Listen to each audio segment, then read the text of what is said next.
Uns são cristãos protestantes, outros são cristãos católicos, tem também espíritas, muçulmanos, budistas, inclusive os ateus, aqueles que não têm fé em nada. O importante é que todos são filhos de Deus. Será? No vídeo de hoje nós vamos falar sobre quem é ou quem não é filho de Deus. Vem comigo e vamos trocar uma ideia sobre esse assunto.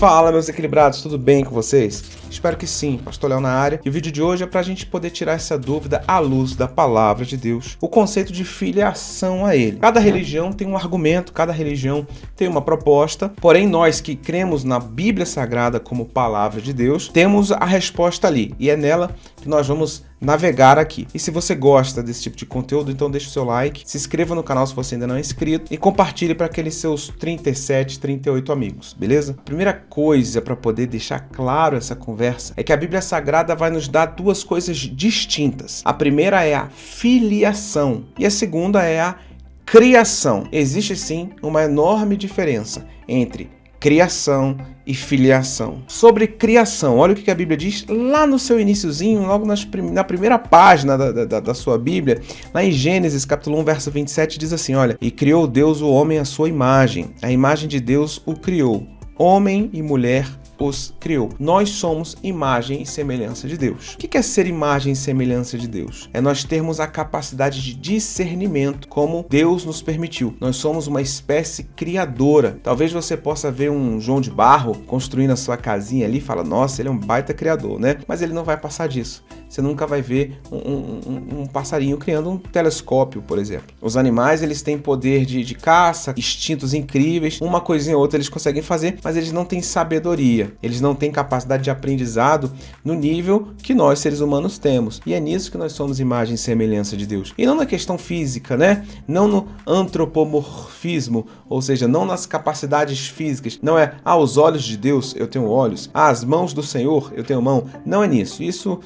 Deus não é assim. Deus não é humano. Essa visão humana que nós damos ao Senhor para poder entendê-lo se chama antropomorfismo. Quando nós colocamos antropo, né? Homem, formas do homem em Deus. Antropomorfismo, morfismo, formas de antropo, formas de homem em Deus. Então nós colocamos os olhos do Senhor estão sobre toda a terra para a gente entender que Ele está nos olhando. Mas numa boa, deixa eu te contar um segredo. Deus não tem olho. Eu sei que parece estranho, mas realmente, olhos, Deus é Deus. Deus é muito maior do que um olho, uma mão, uma perna ou asas, enfim, isso tudo são alegorias humanas para poder descrever a divindade. Então, quando Deus cria a humanidade à sua imagem e semelhança, Ele nos dá a capacidade de discernimento, a inteligência e por isso conseguimos construir sociedades, evoluir tecnologicamente, estudar, dominar a ciência. Tanto é que Deus, após a criação, fala para o homem, domine céus, domine terra, domine mar, domine as plantas, os animais, as frutas, tudo. Nós temos o domínio sobre tudo neste mundo por conta da nossa capacidade. Isso que é a imagem de Deus. Todos nós somos imagem e semelhança de Deus. O cara pode ser ateu, o cara pode ser participante, frequentador de uma cultura afro, né, de uma religião afro, ele pode ser um gnóstico, pode ser crente, pode ser católico, pode ser espírita, pode ser da Seishonoye, pode ser o que ele vai ser imagem de Deus nesse sentido.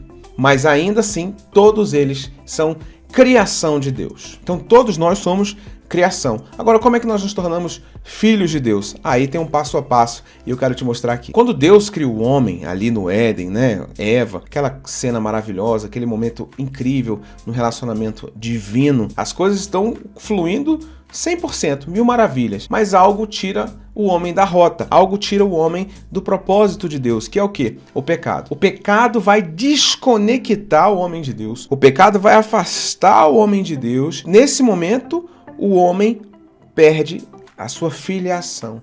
Ele é destituído da condição de filho e passa a ser apenas criatura. O homem naquele momento se transforma em mais uma das criações de Deus e perde a sua condição de filho. O pecado afasta o homem de Deus. Ali no Éden foi através daquela desobediência ao comer o fruto, mas a Bíblia, de forma geral, ela vai dizer em Romanos 3, 23 o seguinte, olha, pois todos pecaram e estão destituídos da glória de Deus. Pode ser o cara mais crente do mundo, ele é um pecador. A criança já nasce um pecadorzinho. Esses dias eu fui apresentar uma criança em um culto de ação de graça, aquela coisa toda, e eu peguei aquela criança no colo e falei, é um pecador, é um pecadorzinho, é um bem.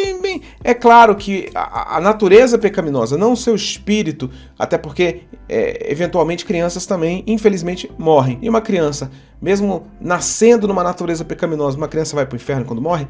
De jeito nenhum. A criança, ela ainda não está com suas capacidades mentais, o seu discernimento, a sua maturidade formada. E ela ainda não é imagem e semelhança de Deus no sentido de discernimento. Então ela não vai ser condenada pelo pecado, mesmo que ela tenha a sua natureza pecaminosa, mesmo que um bebezinho muitas vezes manipule a mãe e o pai querendo colo, querendo mamar, não está sentindo nada, mas chora. Já percebeu que quando chora com mais intensidade, recebe uma atenção, um feedback mais rápido, então começa ali. Isso já é um pecado, o ser humano é terrível. Crianças, né, já demonstram tanto egoísmo, né? Ah, o brinquedo é meu, me dá aqui, isso aqui, e ainda não entende nada de vida, mas já sabe pecar, que é uma maravilha. Tá certo, e agora? O homem se afastou, o homem se desconectou de Deus, e aí vem a religião, né, do latim, religare, né, aquela velha história. Como é que a gente consegue reconectar o homem a Deus? Através da religião. Seria isso, mas não deu certo. A gente viu que milênios aí tentando, a parada não fluiu e não é por aí. Há uma só forma de nós reconectarmos a nossa condição de filhos de Deus. Só uma, e é por meio de Cristo Jesus, o nosso Senhor, o Deus encarnado que habitou entre nós na terra e veio e morreu no nosso lugar. A Bíblia diz que nós estávamos mortos em delitos e pecados. Nós tínhamos um débito muito grande. Nós tínhamos uma dívida para pagar e que a Bíblia vai dizer que nada que nós fizéssemos seria suficiente para pagar esse débito, porque o valor era muito alto. Era 1 trilhão, 4 trilhão, 30 trilhões de dólares. É impossível pagar. Seria como se a gente estivesse querendo lavar uma roupa usando água de esgoto. Não tem como, pela humanidade, vir a própria redenção da humanidade sozinha. Então, Deus manda seu Filho Jesus. E a Bíblia vai dizer em João 3,16 que Deus amou o mundo de tal maneira que entregou seu Filho unigênito para todo aquele que nele crê, não pereça, mas tenha a vida eterna. Jesus, quando morre na cruz, ele está pagando nossa dívida. E quem crê nele, porque Deus amou muito a maneira que entregou seu Filho unigênito, para quê? Para todo aquele que nele crê, para todo aquele que nele crê,